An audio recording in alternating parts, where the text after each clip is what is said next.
প্রেগনেন্সিতে calcium খাওয়ার যে গুরুত্ব সেটা অবশ্যই জানাবেন এবং পুরো প্রেগনেন্সিতে কমপক্ষে 4 বার আপনাদেরকে অবশ্যই হসপিটালে গিয়ে চেক আপ করানো, কমপক্ষে 4 বার। এটা আপনারা অবশ্যই মাথায় রাখবেন।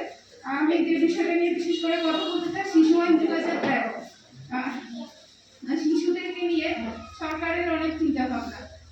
কেন সরকার শিশুরা ছোটবেলা থেকে যদি ভালোভাবে বেড়ে না উঠে, আমাদের ভবিষ্যৎ প্রজন্ম যদি সমৃদ্ধ না হয়, তাহলে আমরা আমাদের জাতির বিনির্মাণে আমাদের একটা বড় গ্যাপ থেকে যাবে। সেই জন্য শিশুরা যাতে পরিবারে ভালোভাবে বেড়ে ওঠে, সেই জন্য শিশু আইন 2013। এই শিশু আইনের মধ্যে এটা একদম ছোটবেলা থেকে শুরু করে আমাদের সমাজসেবা অধিদপ্তরে খুবই চমৎকার একটা আছে, একদম ছোট যার জন্ম থেকে মৃত্যু পর্যন্ত আমাদের সমাজসেবা অধিদপ্তরের সেবা রয়েছে। যেমন যারা যাদের বাবা মানে যে সকল শিশুদের 0 থেকে 6 বছর, ওদের জন্য কিন্তু আমাদের সমাজসেবা অধিদপ্তরের আওতাতে আপনাদের ছোটমণি নিবাস আছে, যেগুলোতে পরিত্যক্ত বাচ্চা থাকে, কিছু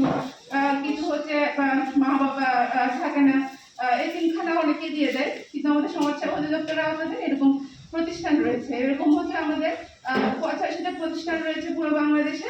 আবার 6 বছর থেকে 18 বছর পর্যন্ত এরকম শিশুদেরকে দেখাশোনা করার জন্য সরকারের পক্ষ থেকে সমাজসেবা অধিদপ্তরের শিশু পরিবার রয়েছে।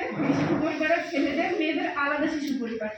আবার 18 বছর হয়ে গেলে ওদেরকে আপনাদের বিভিন্ন ট্রেনিং এর ব্যবস্থা করে সরকার, একদম ফ্রিতে এগুলোর ব্যবস্থা আছে। আবার বয়সকালে তো আপনারা জানেনই, বয়স্ক ভাতা, আবার বিধবা হয়ে গেলে নারীরা বিধবা ভাতা। সরকার চাচ্ছে এইসব পিছিয়ে পড়া করবো না, এসব দুঃখ কষ্টে জর্জরিত মহিলাদেরকে এবং যারা বয়োজ্যেষ্ঠ মানুষ ওদেরকে বিভিন্ন রকম সহায়তা দিয়ে সমৃদ্ধ করার জন্য। আপনাদের একটু শিশুদের খেয়াল রাখবেন। আমরা বেশি কথা বাড়াবো না। আমরা এই পর্যায়ে আমাদের বক্তব্য রাখার জন্য অনুরোধ করছি আমাদের মাধ্যমিক শিক্ষা অফিসার।